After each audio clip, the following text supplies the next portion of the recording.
बोलो श्री कृष्ण भगवान की जय। बोलो लक्ष्मी नारायण भगवान की जय। पुरुषोत्तम मास महात्म 10वां अध्याय। तो कल आपको सुना रहे थे कि वो कन्या जब दुर्वासा ऋषि से प्रार्थना करती हैं जो कि प्रभु हमारे दुख कैसे दूर हों, कोई उपाय बताइए, तो दुर्वासा ऋषि क्या कहते हैं ये सुनिए। दुर्वासा ऋषि कहने लगे, हे सुंदरी, अब से जो तीसरा मास आएगा, तीसरा महीना आने वाला है, ये पुरुषोत्तम मास आएगा। उसमें आप विधि पूर्वक नियम करना, सूर्य उदय से पहले स्नान करना, ओम नमो भगवते वासुदेवाय मंत्र का जाप करना, तुलसी के पास दीप दान करना,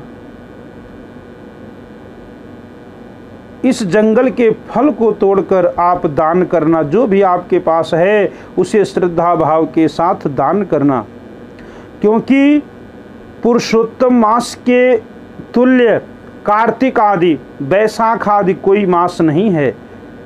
सब मास तथा पक्ष और भी जो हैं पर्व हैं वो पुरुषोत्तम मास की 16वीं कला के बराबर भी नहीं हैं। 12,000 वर्ष गंगा में स्नान करने से जो फल मिलता है और सिंह के बृहस्पति में गोदावरी गंगा में स्नान करने से जो फल मिलता है, वही फल कहीं भी पुरुषोत्तम मास में एक बार स्नान करने से प्राप्त हो जाता है। ये श्री कृष्ण का प्रिय मास है। पुरुषोत्तम मास में स्नान, दान, जप आदि करने से सब मनोवांछित फलों की प्राप्ति होती है। इसलिए हे कन्ये, तुम भी पुरुषोत्तम मास की सेवा करो। मुनिराज कन्या को ऐसे वचन कहकर चुप हो गए।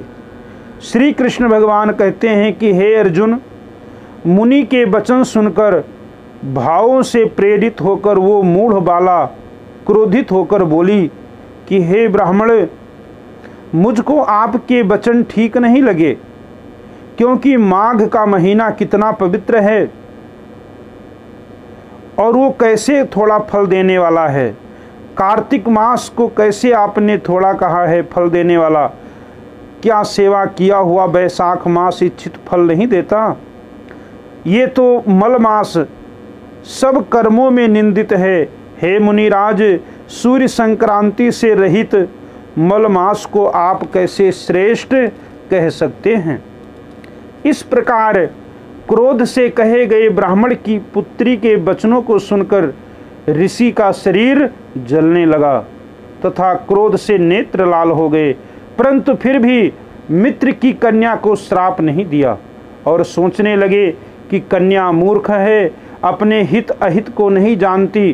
पुरुषोत्तम का महात्म्य जो बड़े बड़े ज्ञानी भी नहीं जानते, तो कम बुद्धि वाले पुरुष एवं कन्याएं कैसे जान सकती हैं?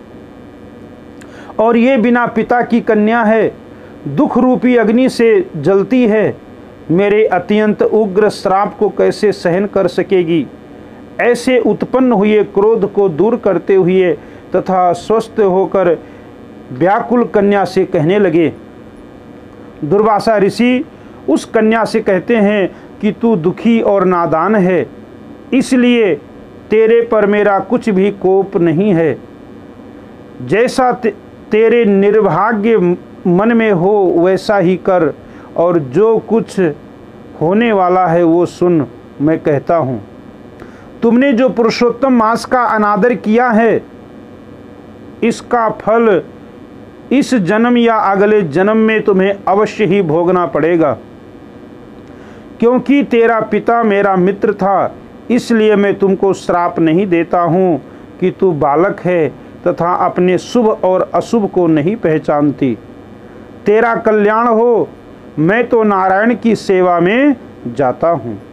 श्री कृष्ण कहने लगे कि ऐसा कहकर वो महाक्रोधी तपस्वी मुनि वहाँ से चले गए तथा उसी क्षण वो कन्या पुरुषोत्तम के प्रभाव से क्रांतिहीन हो गई। मलमास का अपमान किया, निरादर किया वो कन्या, इस कारण से वो क्रांतिहीन हो गई और अपने मन में विचार करने लगी कि तत्काल फल देने वाले पार्वती पति श्री शंकर की आराधना करूंगी। ऐसा निश्चय करके अपने आश्रम में जाकर वो कठिन तप करने की इच्छा करने लगी। सूत जी कहने लगे कि हे ऋषियों, वो बाला प्रबल मुनि के वचनों को निंदित कर तथा बहुत फल वाले विष्णु और सावित्री पति ब्रह्मा को छोड़कर अपने वन आश्रम में केवल शंकर भगवान की सेवा करने लगी। अब वो कन्या किस प्रकार से फल पाती है, ये अर्जुन को भगवान कृष्ण कथा श्रवण कराते हैं। तो 11वें अध्याय में आपको सुनाएंगे कि वो कन्या किस प्रकार से भगवान शिव की तपस्या करती है और उसे क्या फल मिलता है। इति 10वां अध्याय समाप्तः। बोलो श्री कृष्ण भगवान की जय।